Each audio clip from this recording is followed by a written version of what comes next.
ท่วงหนีไผ ท่วงหนี้ ท่วงหนี เบิ้งเอาพี่น้อง คือแบบว่าขี่งกสุดๆเลยผู้สาวลาวเด้อพี่น้องเด้อ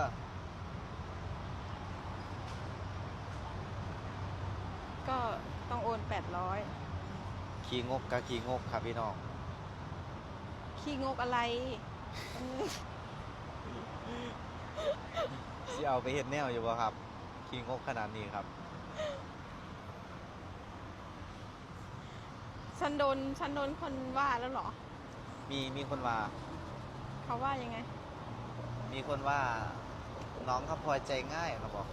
หรอ เปิดคลิปมาก็อยากได้สามีเลย ใจร้ายจัง แ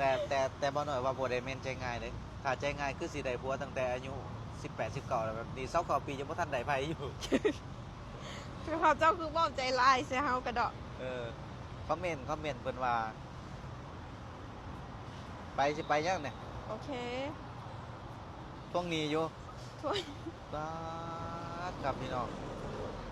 สบายดีก่อนแม่สบายดี สบายดี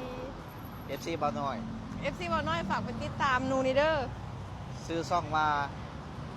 แม่นบอก คำพลอย คำพลอย Channel ชาแนลใช่ ใช่แหละ วันนี้เขาจะไปอย่างไปใส่ไปกินข้าว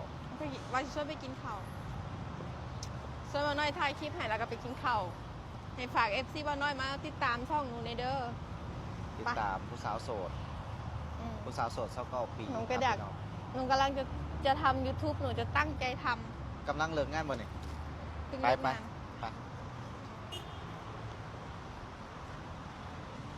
นี่ครับพี่น้องชีวิตน้องคำพลอยหลังเลิกงาน เบิดไลน์ก็ต้อง ช่วง ย้าย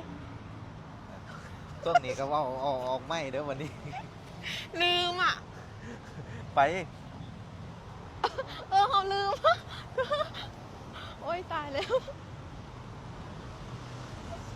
เด้อพี่น้องเด้อผู้ใดที่จะเอาไปเป็นลูกเป็นเมียครับพี่น้องคิดดีๆนะ